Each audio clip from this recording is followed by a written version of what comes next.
Hey everyone, I'm Mike Rignetta. Welcome to the salon. This is Mental Floss video. And did you know that Louis Armstrong lied about being born on the 4th of July? Well, it's not quite that simple. Armstrong told people that his birthday was July 4th, 1900. But after he died, an expert found Armstrong's baptismal certificate, which said he was born on August 4th, 1901. Some say he lied to join the military or perhaps to jumpstart his career by seeming older while he was still under 18 years old. And others claim he just never knew when his birthday was. And that is the first of many facts about the 4th of July that I'm gonna tell you about today.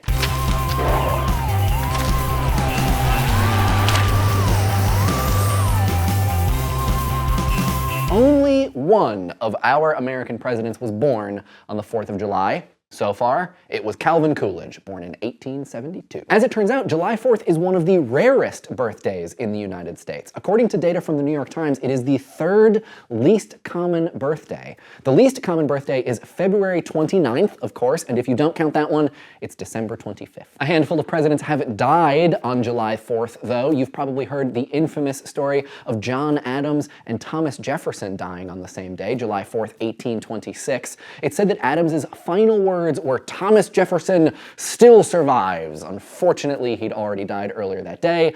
Typical contrarian, that Jefferson. The only other president to die on the 4th of July was another of the first five, James Monroe, who died in 1831. A few years later, in 1836, James Madison's doctor wanted to help him join the morbid Dead on the 4th of July club. Madison was on his deathbed in late June, and his doctor offered him drugs which he claimed could at least extend Madison's life to the 4th. Madison decided against it and died on June 28th. But more important than American statesmen, English royalty, Ozzy Osbourne married Sharon on the 4th of July. Sharon chose the date because she didn't want Ozzy to forget their anniversary and knew that it being a holiday would probably help. Which means that Ozzy and Sharon share an anniversary with West Point. The prestigious military academy opened on the 4th of July, 1802. And now that we are a third of the way into the video, I suppose it is a good time to tell you why we celebrate the 4th of July. A lot of people think it's the day that the Declaration of Independence was signed,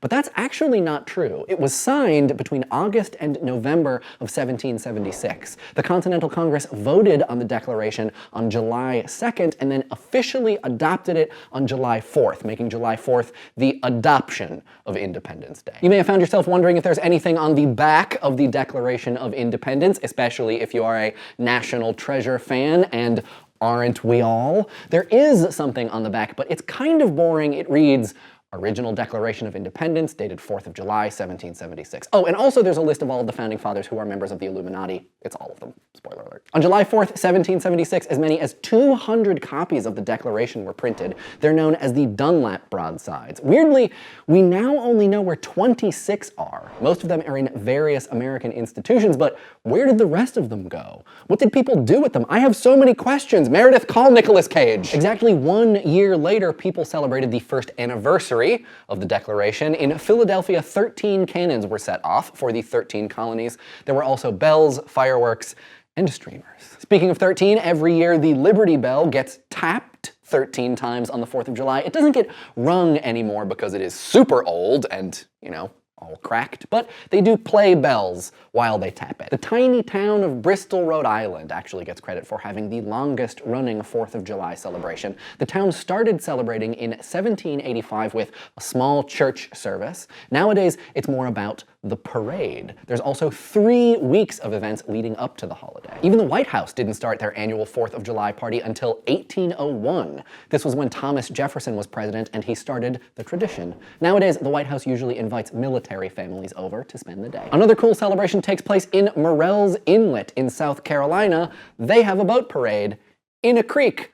125 boats participate, and you probably know about the hot dog eating contest that happens on Coney Island on the 4th. For the record, the most hot dogs ever eaten at the contest is 69. If that sounds like something that you could do, you should give it a shot. The prize for the contest is $10,000. Us non-competing Americans managed to eat a whopping 150 million hot dogs on the 4th of July, which makes sense considering about 64% of Americans attend a barbecue on the 4th. And in case you want to be really patriotic and know where the meat in your hot dog comes from, It's most likely Nebraska or Texas. Did you think I meant like where on the animal? Nice try. That is a national secret. Check the back of the Declaration of Independence. Okay, moving on from hot dogs. In the Philippines and Rwanda, they also celebrate the 4th of July. It's called Republic Day in the Philippines, and this celebrates when the United States recognized that country's independence in 1946. And on July 4th, Rwanda recognizes the end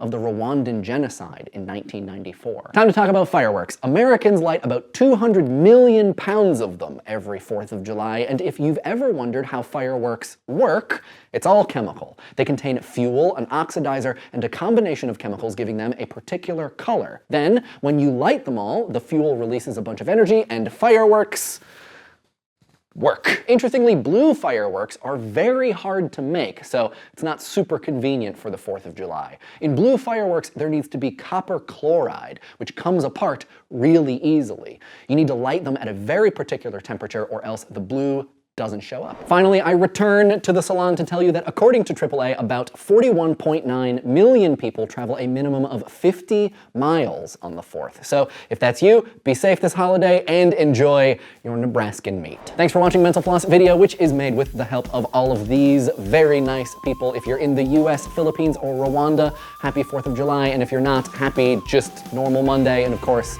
don't forget to be awesome.